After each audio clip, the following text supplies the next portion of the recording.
најпрво им благодарам на интересот. Денеска сме во Охрид, всушност од вчера сме во Охрид, имаме средби со граѓани. Денеска од овде од Пештани одиме во населбата Рача да ги презентираме проектите кои што се дел од програмата на идниот градоначалник на Охрид, Кирил Пецаков, на плановите кои што ВМРО ДПМН ги има за Охрид и за околината на Охрид, бидејќи сега чувствуваме дека некако Охрид како да делува напуштен и запоставен од страна на владата на Зоран Заев и СДСМ. Таа реалност, лоша реалност, би рекол погрешна реалност, веднаш после 31 октомври треба да се промени со многу работа, со многу откажување, со многу енергија, со голема амбиција која што и идниот градоначалник Кирил Пецаков, но и носителот на листата Сашо Донев ја поседуваат во себе. Желбата да работат за сите охриѓани, за народот на Охрид.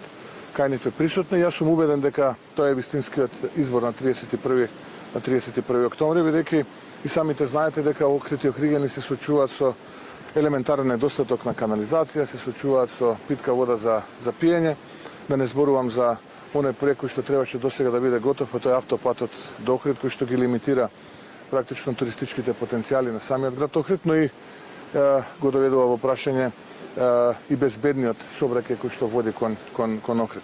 Така што цениме дека денешната и вчерашната посета овде во Охрид се можност да на охриѓани им ги презентираме сите оние проекти кои што планираме во периодот кој што следи да ги изработиме за Охрид и за охриѓани и да ги повикаме охриѓани да излезат масовно, бидејќи иако имаме Кирил Пецаков има голема поддршка во првиот круг, но тоа не е доволно, бидејќи на 31 започнуваме 0-0. Затоа повикувам на голема масовност, огромна масовност на охриѓани, бидејќи само така може да се поведат притисоците, заканите, уцените, подкупот, за кои што сведочат многу охриѓани кои што се случуваат изминативе денови, но и очекуваме да се засилат во период кој што следи. Но јас верувам во народот на Охрид, верувам во нивната чест и честитост, тоа се луѓе кои што се исклучително би рекол своји, луѓе кои што држат до својата чест и својот образ, и знам дека овие обиди на власта се залудни, попусти и знам дека на 31 октомври охриѓани ќе изберат нова иднина на проекти, победи и на промени. Обвинивте се злосторничка групација од страна на предходот на Заев и министерот за внатрешни работи, во кој што биле граѓани, обвржувани група на граѓани во една одредена општина. Дали имате сознание за други општини за такви истопот од страна на граѓани? Дали пријавивте некако за ова случај на некои меѓународни организации? Да, имаме повеќе овакви докази кои што се доставени до меѓународната заедница. Го повикуваме обвинителството да излезе со истрага и таа истрага да кулминира со кривична пријава, бидејќи таму имаме повеќе од 40 полициски службеници кои што се блиски до владеачката партија, до СДСМ. Гледате таму каква реторика има, гледате каков е речникот на тие луѓе кои што треба да бидат пример во средините каде што функционираат. За жал тие се само од тоа што го прочитав, не се пример во општината и предизвика една жестока турбуленција во мојот стомак и едно чувство на гадење. Повеќе од двајца, според кривичниот законник, е злосторничко здружување. Така што го повикувам обвинителството веднаш да постапи, затоа што ќе даде лош пример. Ќе даде лош пример во насока на обесхрабрување на граѓаните, бидејќи нема правда во оваа држава. Ако тоа може да го прават на најголемата политичка партија во Македонија, и ако тоа може да го прават на идниот градоначалник на таа општина, станува збор за општина Прилеп, каде што Борче Јовчевски убедливо победи, би рекол 2:1 визави неговиот политички противник, кандидат за градоначалник, тогаш како ние граѓаните можеме да се чувствуваме безбедни, кога истите тие што треба да се грижат за нашата безбедност, всушност ја загрозуваат нашата безбедност. Но ова мора да му дојде крајот и затоа го повикуваме обвинителството веднаш да постапи според овие индици. Излезе извештајот на Европската комисија за Македонија. Како го коментирате? Па самиот извештај би рекол многу лош. Мојата оценка е дека тој е многу лош, затоа што таму нотира она што ние го зборуваме цело време, а тоа е екстремно високото ниво на криминал и корупција која што владее во Македонија, немањето реформи и тоа е практично резултатот кој што ние денеска го живееме. 5 години не убедуваа до нас ликичка во авиончето со кренатиот палец дека ние преговараме, во суштина уште не сме ни почнале да преговараме, па гледаме сега на отворена врата како дополнително се распродава Македонија, македонската есенција, македонскиот идентитет, мислејќи дека на тој начин ќе се добие нешто, а во суштина ништо не се добива. Тоа е само борба за обстанок политички на Зоран Заев уште некој месец повеќе за за тендери, и за власт, за ништо друго. Така што со овие луѓе ние не можеме да изградиме нова иднина.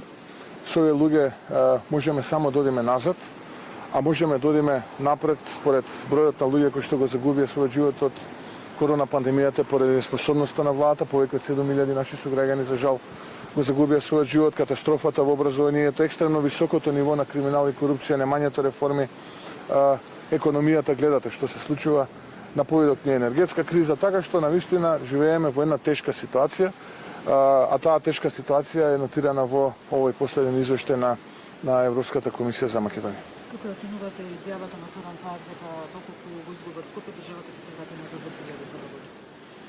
Ке се вратила каде? Во 2001. Па, добро, сега човекот се обидува да внесе некаква параноја, да ги плаши граѓаните со нешто, со враќање на минатото. Таква беше, впрочем, и нивната цела кампања, враќање во минатото. Тие не понудија план за иднината, нити за општините, нити за Македонија. Они цело време враќаат снимки во една негативна кампања пред 7, 8, 10 години, зборуваат за се ништо од минатото. Еве сега се враќа во 2001 година, а токму неговиот коалиционен партнер, токму Дуи, на митинг во Сарај и на митинг во Кичево, ја славеше херојската епопеја од 2001 година. Токму тој кој што седи до него, Артан Груби, ме навредуваше мене, навредуваше други луѓе и ги величаше тие кои што беа во 2001 година.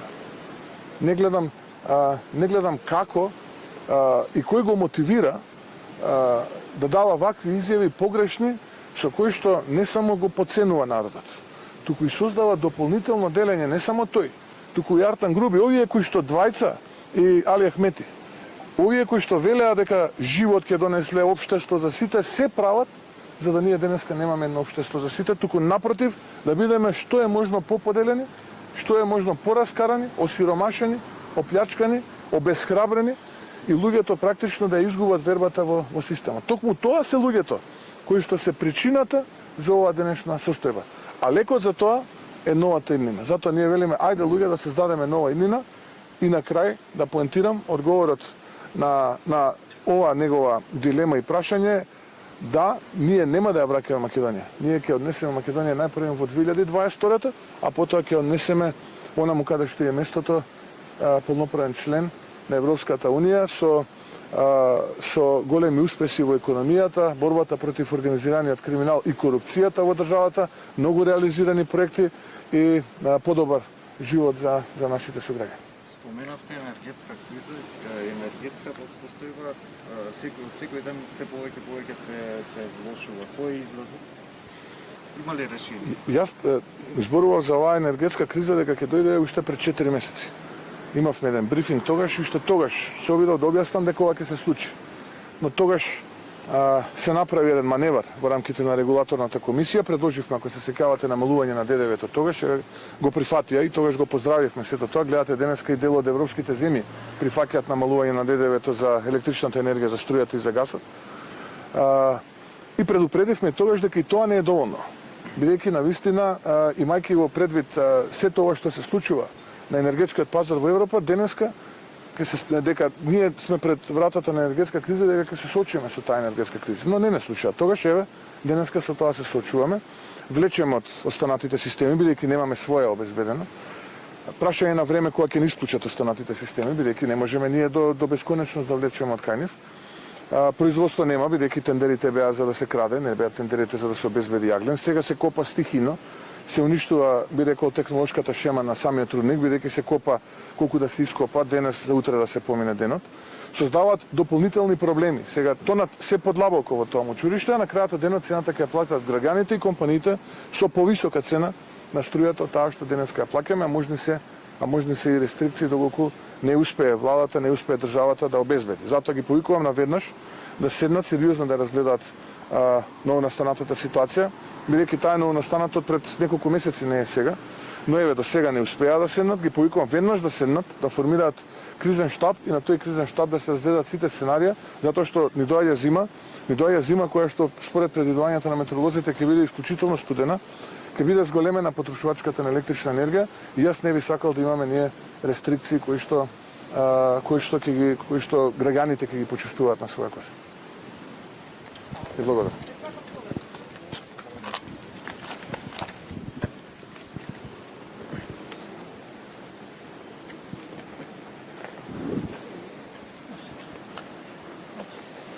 Ви благодарам. Измина, односно веќе 2 недели ќе трае кампањата за вториот круг. Измината е отприлика 1 недела, каде што со несмален интензитет и буквално енергија, која што ја поседуваме, одиме по граѓаните, тропаме по вратите, ја бараме нивната поддршка, едноставно она кое што е потребно и покрај огромната предност на ВМРО ДПМН во првиот круг од 2000 гласови е потребна масовна излезност за навистина да дојде крајот на она зло кое е надвиснало Македонија, предводено од Зоран Заев и СДСМ. Во суштина, гласањето на 31 октомври ќе биде и референдумско изјаснување за тоа дали граѓаните сакаат да продолжи Македонија по истиот пат или е потребно да тргнеме кој една нова иднина со нова енергија и надеж дека Македонија може да успее.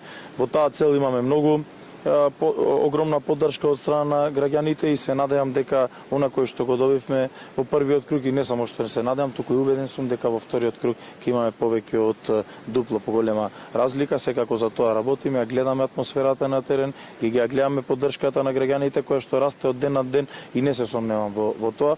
Охрид, а и Македонија ќе има нова власт која што ќе знае и уме како Македонија да оди во вистински правец, а секако и сите останати градови, не само Охрид. Тоа е тоа. Благодарам.